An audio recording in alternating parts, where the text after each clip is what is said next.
problematic because of their content.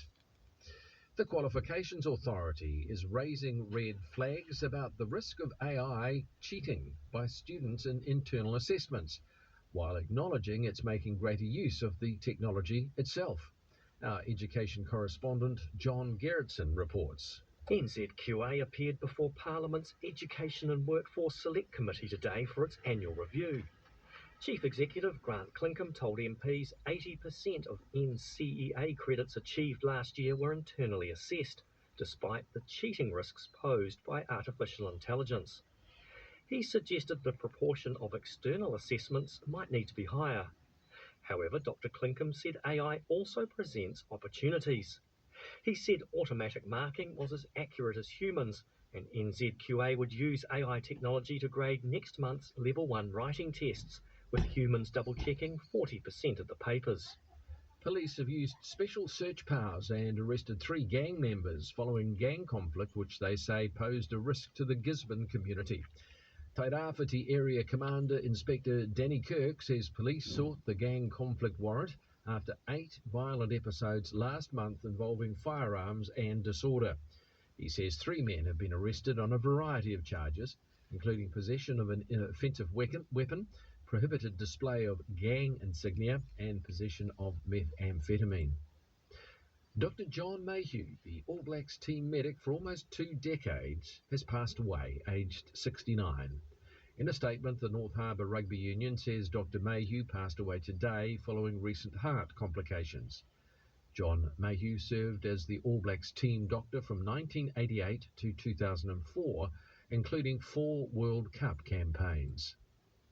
An Auckland High School team of robot builders might be denied the chance to test their skills on the international stage after struggling to get sponsorship money.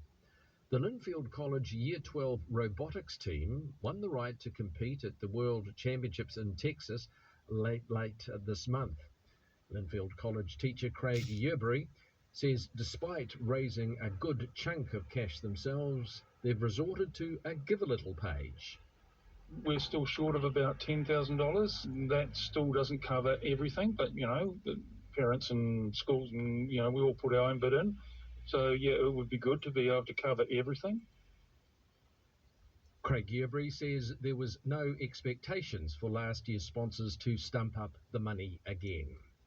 And that's the news. And let's go straight to the weather now, the short forecast from mid-service until midnight Thursday.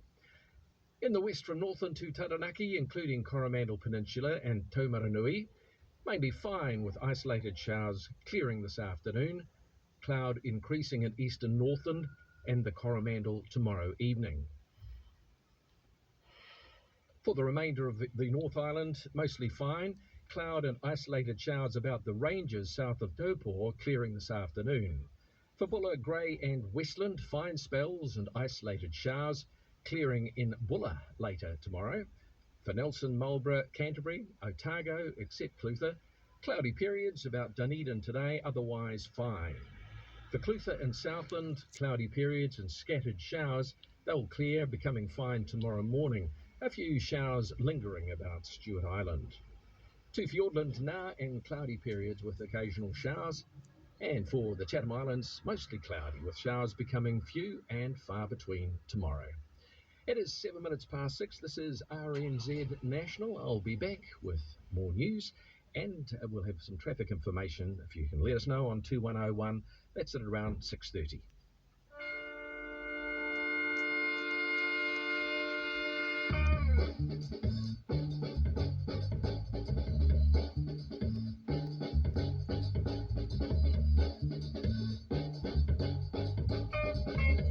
Yes, whenever you hear these horns, it's the panel. No mai haere mai ki tēnei hōtaka. Welcome.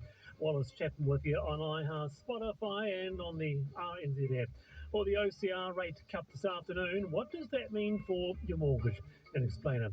Also, harassment of female MPs in this country is going from bad to worse. And we also talk about what happens when a bypass is put in and people do not stop in a small town like they used to. We talk to Steve from the fabulous Puruhoi Cottage Tea Rooms. And our question of the day today is very, very simple. This from BuzzFeed. If you were in charge of politics for one day, what is your one dream policy you would enact? Is coming in. My law would be no one gets paid more than 6 times the salary of the lowest paid person. Another come through right now. My policy would be a national ban on any music Wallace likes. Well, you know, there is that. That's Gosh. inappropriate. That's harsh. No, that's You funny. see? Come on. No, that's inappropriate. Wallace likes Don't them be okay. silly. Loosen up. All right, 2101. What's your one dream policy? And mine, as I said, would be a government subsidised head massages and half day off everyone's birthday, all in the cause of mental health. 2101. You can email the panel at rnz.co.nz. Just close your eyes. Your one dream policy. Just a word on this. Green MP Benjamin Doyle has broken their silence for the first time since coming under intense scrutiny for their social media history. It was Doyle's first public appearance at Parliament since New Zealand First Leader Winston Peters last week drew attention to language and innuendo, quote unquote, on Doyle's private Instagram account titled Bible Belt Bussy. This is Doyle this afternoon. The vast majority of New Zealanders will not tolerate violent and malicious rhetoric in our country. They will not accept toxic conspiracies which attempt to bully and threaten queer people out of public life. I refuse to be disappeared by hate. I refuse to be disappeared by hate, so he came out swinging. Winston Peters said, or they came out swinging rather, excuse me. Winston Peters said on X, be assured we are not going to let this flimsy excuse of victimhood succeed.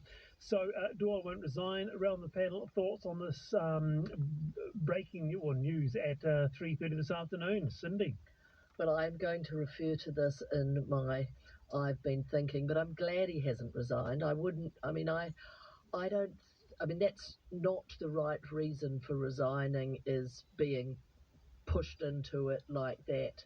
I mean, a lot of things were done wrong, and I don't have to necessarily agree with everything that he says, but I'm glad that he didn't resign. Okay, Alan Blackman, basically, there's a big question about why he had his Instagram posts up. He said, I'm here to bring my full self into Parliament in the most authentic way possible. And this is why when I was advised by the party to delete the page before coming to Parliament, I chose not to.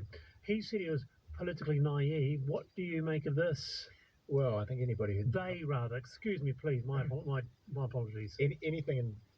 Anybody who's going into public life just has to be prepared for scrutiny up the wazoo, basically, and that's sadly the way it is these days. And then you've got Winston himself, of course. He's going to be the one who's going to be saying stuff and bringing up things, etc. It's the way he operates, which is very, very sad. Everyone was saying stuff, though. I mean, Winston may have started it, but everybody else climbed on. Yeah. Okay. All right. So that's the issue. Green MP Benjamin Doyle broken their silence today.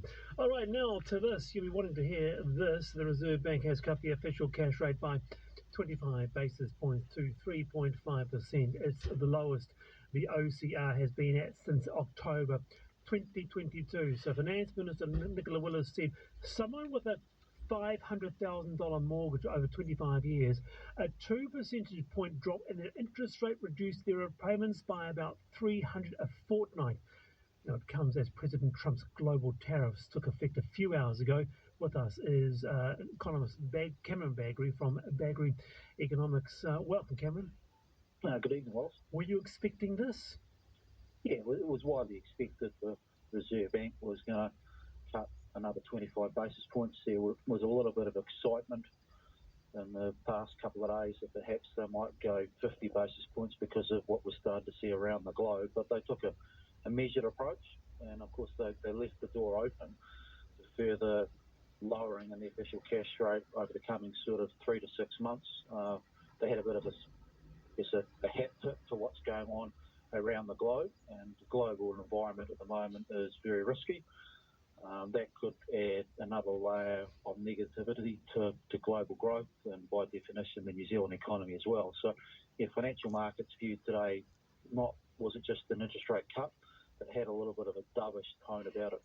Okay, so here I am listening to the panel, cutting my courgettes, going to the stew. I've got a Pinot on the roll as well. What's happening to my mortgage rate, Cameron? Well, mortgage rates have come down, right? So the banks would be pretty quick to cut the floating rate. But because there was a little bit of a downward bias within their communication, we've seen interest rates fall a little bit further.